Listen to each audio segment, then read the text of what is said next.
Alors pour cette version 2, j'ai enregistré mon projet sous un nom voté V2 pour ne pas perdre ce que j'ai fait en V1 si jamais je fais des modifications qui me plaisent pas par exemple. Donc on a dit qu'on voulait rendre les images dynamiques. Alors comment faire ça? Ça veut dire qu'on va remplacer en fait les images fixes par un composant qui nous permet de mettre un lien et ensuite c'est à l'organisateur de changer la cible du lien. Donc on peut imaginer que l'organisateur mette des images ou du texte sur un blog ou sur un site que lui-même anime par exemple. Ça voudrait dire que le lien est fixe et c'est l'organisateur qui change l'image cible. Ici, je vais vous montrer l'exercice avec un lien sur Internet. Donc ça veut dire qu'on va remplacer les images par un composant WebViewer qu'on a déjà utilisé pour Google Maps. Vous allez voir comment on peut l'utiliser pour afficher d'autres choses. Donc je vais remplacer image 1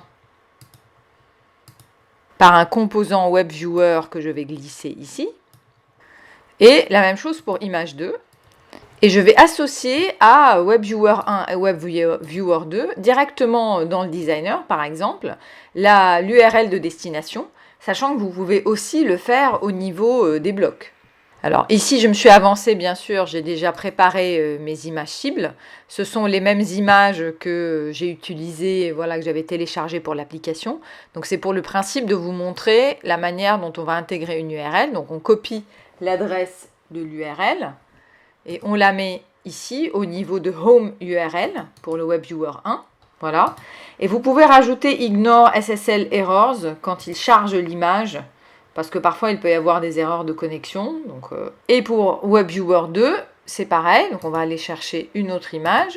Voilà, celle-là. Et on vérifie ce que ça donne. Alors on va adapter ici les dimensions de WebViewer 1.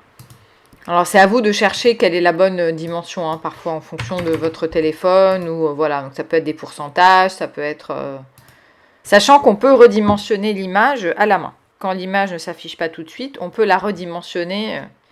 Et donc là, effectivement, vous voyez, je récupère bien mon image, sauf que mon image, elle n'est plus dans l'application, c'est un lien vers un site internet. Alors parfois, le temps de chargement peut être un peu plus long au début, mais pour le reste, rien n'a changé, le code fonctionne pareil, donc on va vérifier tout de suite. Je vais voter pour 1. Voilà, je vois les résultats. C'est bon.